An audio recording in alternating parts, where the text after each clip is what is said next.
The antique diary that described events before they happened. Hi everyone!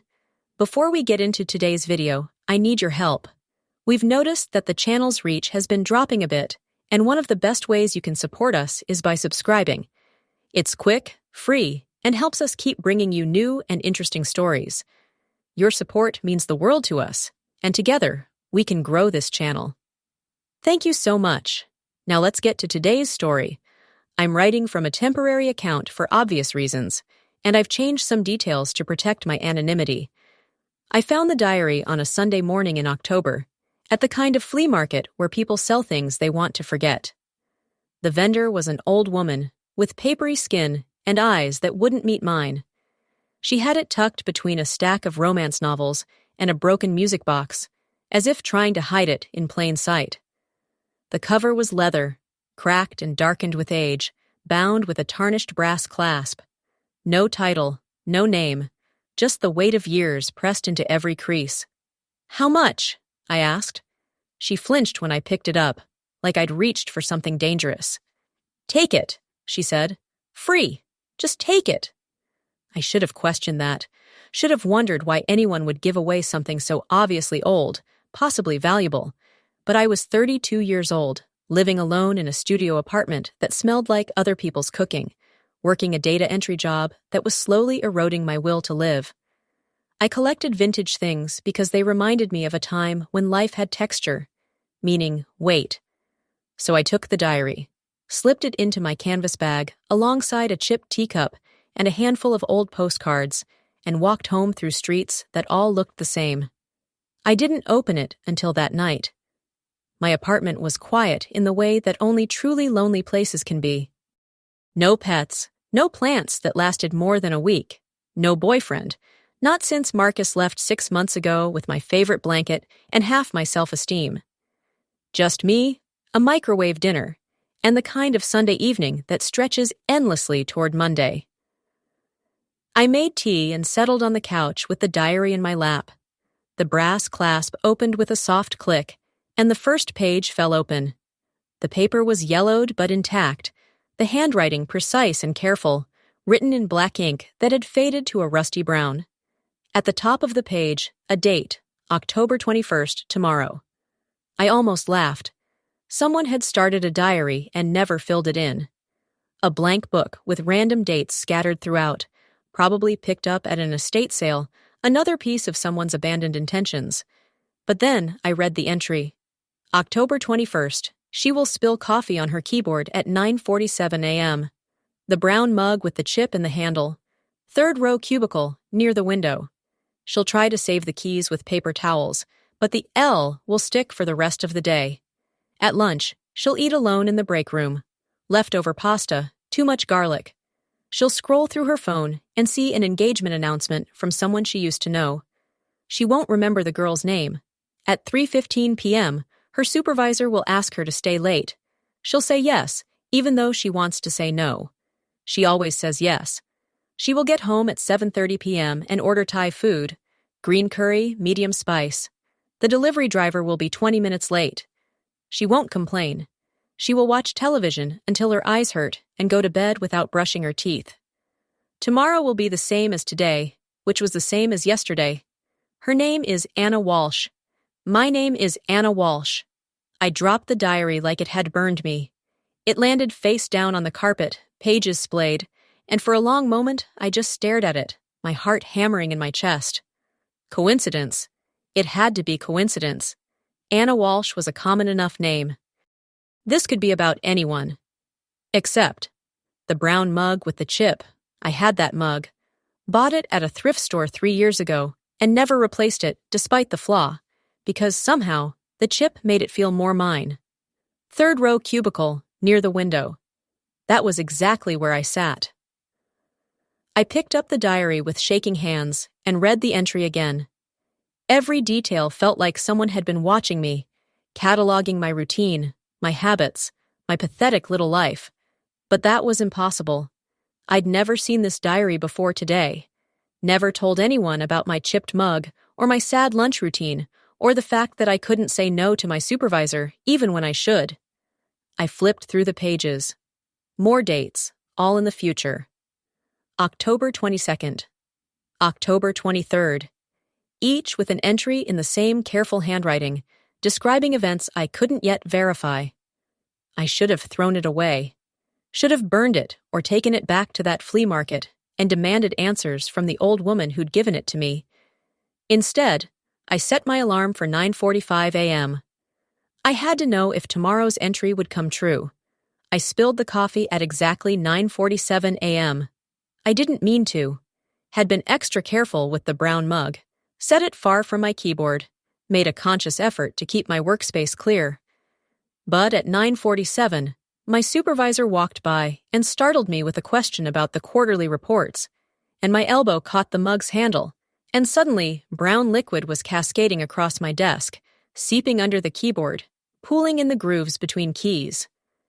I grabbed paper towels, blotted frantically, tried to save what I could. The L key stuck for the rest of the day. At lunch, I sat in the break room with leftover pasta that tasted too strongly of garlic. I scrolled through my phone and saw an engagement announcement from Jessica something, a girl I'd gone to college with and hadn't thought about in years. I couldn't remember her last name. At 3:15 p.m., my supervisor asked me to stay late. I said yes. The Thai food arrived 20 minutes late. By the time I got home that night, I was shaking. Not from fear, not yet. From something else. Excitement, maybe, or wonder. Because this meant something. The diary meant something. My life, my boring, forgettable life, was suddenly part of something impossible. I opened the diary to October 22nd. October 22nd. She will call in sick. It's a lie. She's never been healthier. But she needs to understand, needs to prove to herself that the diary is real. She will spend the morning reading forward. October 23rd, 24th, 25th. She will memorize the details. She will test them. They will all come true. At 2:17 p.m., she will try to call the number on the inside cover. It will ring once and disconnect. She will try again. Same result. She will search for the name written there. Edmund Voss. She will find an obituary from 1992. Missing, presumed dead. By evening, she will understand that she is not the first. And she will begin to wonder if she will be the last. I stared at the entry, then flipped the diary closed and looked at the inside cover.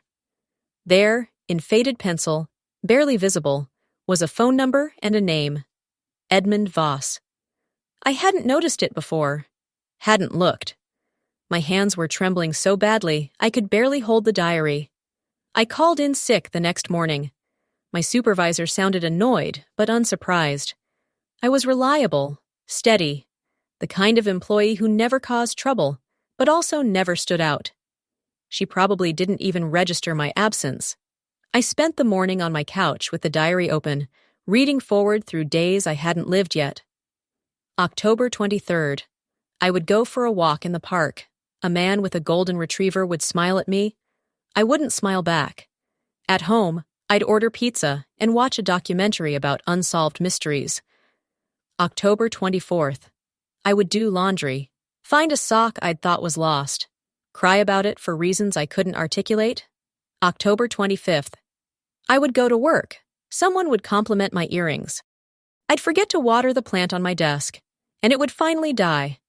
On and on, mundane details of a mundane life, predicted with perfect accuracy by a diary that shouldn't exist. And then, October 30th. October 30th. She will find the photograph. That was all it said. No details, no explanation. What photograph?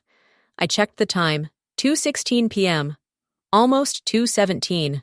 I dialed the number from the inside cover. It rang once, a hollow, distant sound, then disconnected. I tried again. Same result. I opened my laptop and searched. Edmund Voss. The obituary was the third result. Edmund Theodore Voss, 1947-1992. A teacher at the local high school, disappeared while hiking in the mountains. Search teams found his car, but never found him. Missing, presumed dead. I clicked through more results. A few articles from local newspapers about the search. A memorial page that hadn't been updated in decades. A photo. A middle-aged man with kind eyes and graying hair, wearing a cardigan and holding a cup of coffee. He looked ordinary. Safe. Like someone who shouldn't be connected to a diary that predicted the future. I searched for more. Edmund Voss diary. Edmund Voss missing. Edmund Voss supernatural. Nothing relevant. Just the same articles, the same sparse details of a man who'd vanished without explanation 30 years ago. I closed my laptop and looked at the diary sitting beside me. Who was Edmund Voss? Had he owned this diary? Written in it? And if he could predict the future, why hadn't he predicted his own disappearance? Or had he? Had he seen it coming and gone anyway, driven by the same compulsion I was feeling now? The need to know, to understand, to follow this thread wherever it led? I turned to October 30th again. She will find the photograph. 5 days away. I could wait. Or I could try to find it now, try to change what the diary predicted. But I already knew that was impossible. The coffee, the lunch, the Thai food, every detail had come true exactly as written. The diary didn't predict possibilities. It predicted certainties. So I waited. The next 5 days unfolded exactly as the diary said they would. I walked in the park. A man with a golden retriever smiled. I didn't smile back. I did laundry and found the lost sock. A black ankle sock with a small hole in the toe that I'd bought with Marcus, back when we still did domestic things together. I held it and cried, and I couldn't even say why, except that the sock represented something I'd lost and didn't know how to get back. I went to work. Someone complimented my earrings. The plant on my desk died. Every moment felt scripted, performed, as if I was acting out a play written by someone else. I kept thinking I could deviate, make different choices, prove that free will still existed. But I didn't, because deep down, I wanted to see how far this went. I wanted to know what happened on October 30th, what photograph I would find. I wanted to know if the diary would eventually explain why my life felt so empty, why every day was the same, why I couldn't seem to break free of this pattern even when I recognized it. Maybe the diary held answers. Maybe Edmund Voss had understood something I didn't. Maybe that's why he disappeared. On October 30th, I woke up before my alarm. It was Saturday, gray and cold, the kind of morning that suggested staying in bed. But the diary sat on my nightstand, and I knew what today was supposed to bring. She will find the photograph. I made coffee, the brown mug, the one with the chip, and sat at my kitchen table. Where would I find a photograph? I didn't have many. A few from college stored in a box in the closet, some on my phone, nothing that felt significant. I checked the diary again. No additional details, just that single line. So I waited. By noon, nothing had happened. I ate lunch, scrolled through social media, thought about calling my mother, but didn't. At 2:30 p.m., I decided to clean.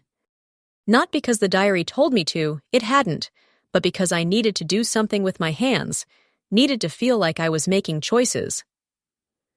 I started with the closet, pulled out boxes I hadn't opened in years, old clothes, college textbooks, birthday cards from people I no longer spoke to. And then, at the bottom of a box labeled MISC, I found a photo album I'd forgotten I owned. My hands stilled. I pulled it out. The cover was faded pink, decorated with stickers that had lost their adhesiveness. My mother had given it to me when I moved out, filled with childhood photos she'd thought I'd want. I'd never looked through it, had packed it away and forgotten about it, because looking at happy childhood photos felt like acknowledging how far I'd fallen from that bright, hopeful girl. Now I opened it. The first pages were what I expected. Birthday parties, school photos, family vacations. Me smiling gap-toothed at the camera, unaware of what the future held. But halfway through the album, I found a photo that didn't belong. It wasn't of me. It was of a man standing in front of a classroom, writing on a chalkboard. The image was slightly blurred, taken from the back of the room, like someone had snapped it secretly. I turned it over. On the back, in my mother's handwriting, Mr. Voss, Anna's favorite teacher, 1985. Edmund Voss. My heart stopped. I stared at the photo, trying to remember. 1985. I would have been 7 years old, second grade. Mr. Voss. Had I known him? Had he taught me? Why couldn't I remember? I pulled out my phone and called my mother. She answered on the third ring. Anna, is everything okay? Mom, do you remember a teacher named Edmund Voss? Silence. Then, where did you hear that name? I found a photo. You wrote on the back that he was my favorite teacher. More silence. Longer this time. Mom? Anna, that was a long time ago. Her voice was strange, careful. Why are you asking about this now? I just found the photo and was curious. Did something happen? He disappeared, my mother said. You were just a child. You probably don't remember. He was your teacher for a few months, then he vanished. It was all very tragic. They never found him. Did he... I swallowed. Did he ever do anything strange? Say anything unusual? What kind of question is that? Please, Mom, it's important. She sighed. He was a wonderful teacher. You adored him. But near the end, before he disappeared, you said he told you something. You were too young to understand it, and we thought you'd misheard him. What did I say he told me? That you were special, that you'd understand one day. Another pause. And that he was sorry. Sorry for what? I wanted to ask. But my mother was already changing the subject, asking about work, about my life, about whether I was eating enough. I barely heard her. I was staring at the photograph, at Edmund Voss's blurred figure writing on a chalkboard, and understanding was beginning to dawn. Cold, terrible understanding.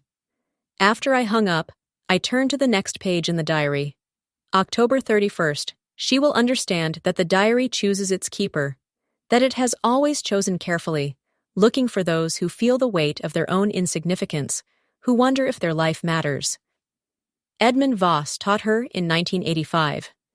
He gave her the diary then, or planted the seed that would lead her to it now.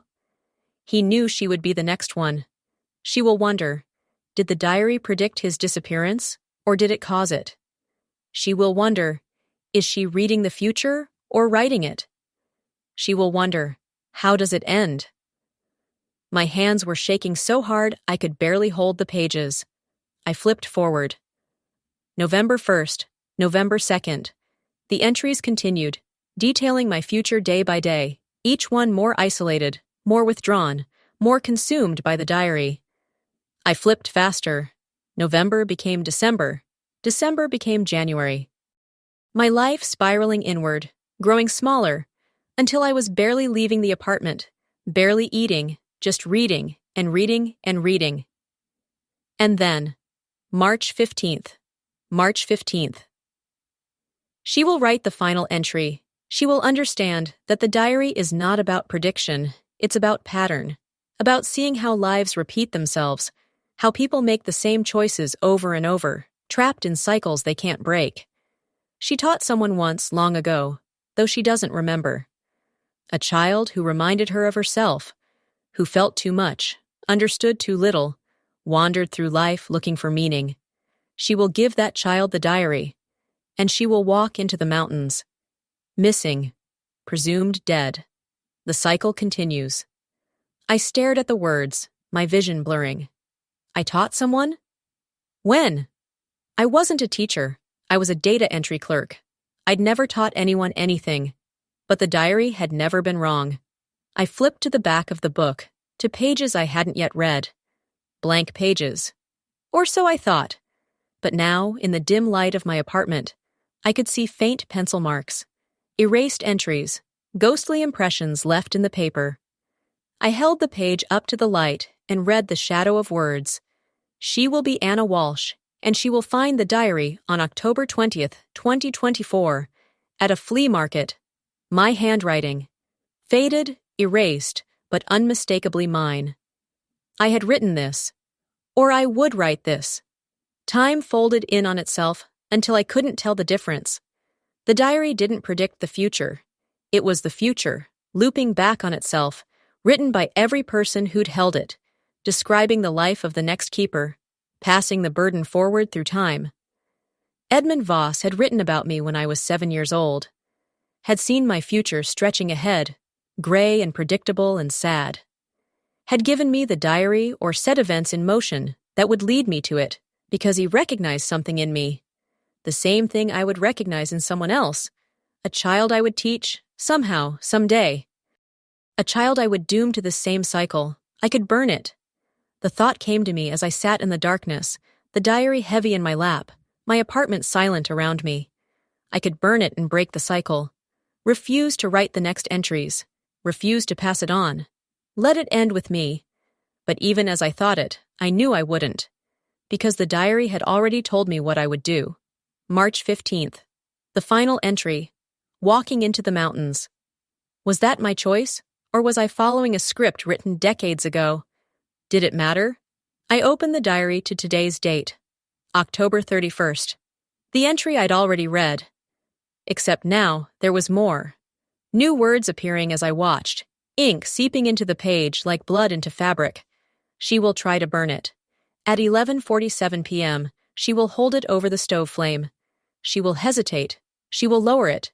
She will choose to keep reading. Because the diary gives meaning to meaningless lives. It says, "You matter enough to be written about. You matter enough to be remembered. Even if what it remembers is your insignificance." I looked at the clock. 11:46 p.m. My feet carried me to the kitchen. My hand turned on the stove. Blue flame flickered to life. I held the diary over the flame. The leather began to smoke. The smell of burning filled the apartment.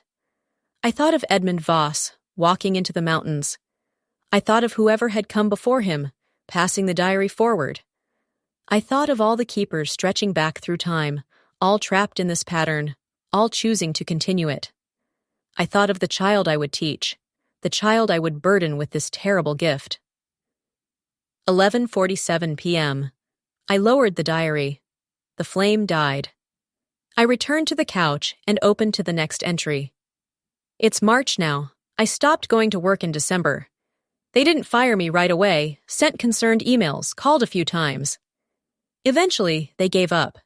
I don't need the job anymore. The diary is my job now. I spend my days reading forward, seeing how my life will unspool. The details are always correct, always exact. I've stopped trying to change them. There's a strange peace in knowing, in understanding that my choices don't matter because they've already been made, written down, predetermined by the loop of time and fate and whatever force drives this diary forward. I've been researching, found others like Edmund Voss, teachers, professors, librarians, people who worked with children, who could identify the right kind of child. The lonely ones, the ones who felt too much.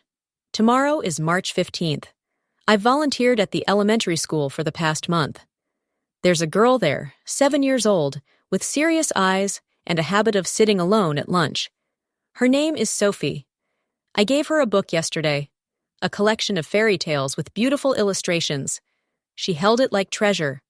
"Miss Anna," she said, "why are you so nice to me?" "Because you remind me of someone," I told her. "Someone special." Tomorrow, I'll give her something else. A leather-bound diary. I'll tell her to keep it safe, that she'll understand it when she's older. And then I'll drive to the mountains. The diary has one final entry for me. March 15th. She will walk into the mountains and finally feel free. Because the pattern is complete. Because she has passed the burden forward. Because she understands now that the diary doesn't control fate, it reveals it. Shows us the loops we're already trapped in. She will think of Edmund Voss and wonder if he felt this same relief. She will walk until she can't walk anymore. And somewhere, years from now, Sophie Chen will find a diary at a yard sale and think it's empty. Until she reads the first entry. The cycle continues. It always continues. Unless someone chooses to break it. But no one ever does.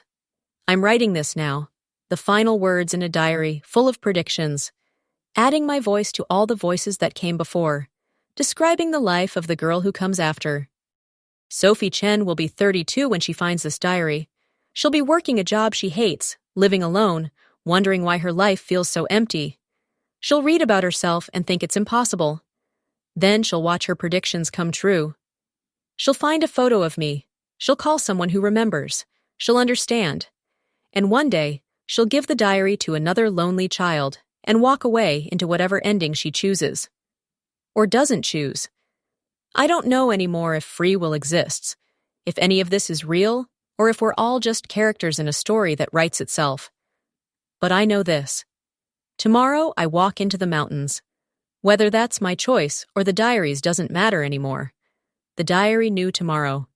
And tomorrow, it will know the day after. And the day after that. Forever. It wrote about me next. And now I'm writing about her. The diary never ends. It just finds new hands to hold it.